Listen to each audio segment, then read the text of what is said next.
Ah, je te prends à chaud là. Je te prends à chaud, je voudrais savoir un petit peu comment tu as vécu ta formation, qu'est-ce que tu es venu chercher chez moi, pourquoi, comment ça s'est passé. Dakar, donc le mois prochain. Ah, tu prépares le Dakar le mois prochain? Voilà, donc du coup, voilà, je voulais. Non mais. Tu voulais en fait une formation accélérée, c'est ça? Accélérer. C'est ton côté homme pressé en fait, ça, non?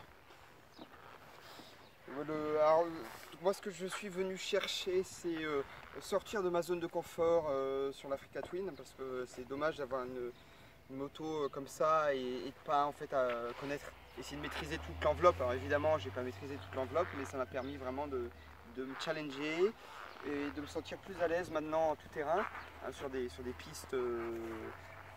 Voilà, donc je suis plus à l'aise, donc très clairement j'ai progressé. Je sais, j'ai une petite boîte à outils avec quelques outils comme ça où pour travailler le placement, l'équilibre, faire des petits exercices, etc. Donc je pense que ça va initier une démarche autodidacte un peu, où je vais pouvoir me challenger, en fait continuer d'être curieux, de sentir les choses. Voilà, c'est super, je te remercie David, c'était vraiment top. Merci.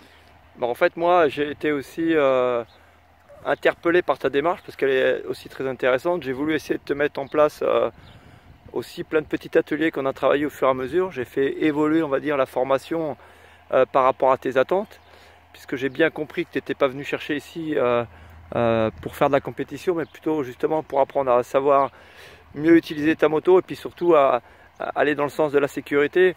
C'est pour ça qu'on a énormément travaillé l'équilibre, on a travaillé les distances de freinage, où là tu as pu t'apercevoir que même sur la terre, dans les cailloux, on peut s'arrêter en quelques mètres, hein, avec des rapports qu'on connaît dans la vie de tous les jours. C'est rouler à 30 km/h, combien de distance j'ai besoin pour m'arrêter. Donc c'était aussi intéressant pour moi de te prouver tout ça et puis te montrer aussi ce que tu pouvais faire avec un trail aujourd'hui. C'est vrai que c'est une moto qui est quand même polyvalente. Tu t'en sers pour aller travailler, tu peux t'en servir pour faire une petite sortie à la campagne de détente, mais tu peux aussi t'en servir pour voyager. Je trouve que c'est aussi intéressant d'essayer de voir tout ce qu'on peut faire avec sa moto, hein, pour justement profiter comme tu as pu faire pendant 2 jours. Voilà, donc voilà, j'espère que je t'ai apporté beaucoup Oui, merci David. et que ça va pouvoir te... C'était pas évident quand même, hein. J'ai fait pas T'étais pas ici en vacances à la limite, hein. J'ai toute la journée, cet après-midi, quand on est parti en balade, on a fait quand même beaucoup de kilomètres de chemin, des chemins qui étaient quand même très diversifiés, que j'ai adapté aussi par rapport à l'évolution que tu as eue pendant ces 2 jours, hein.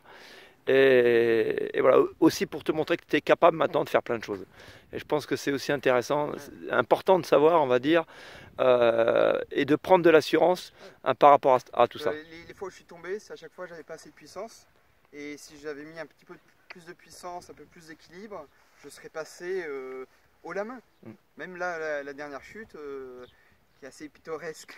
Ouais, mais tu as pu remarquer que chaque chute qu'on a analysée, il y avait une réponse.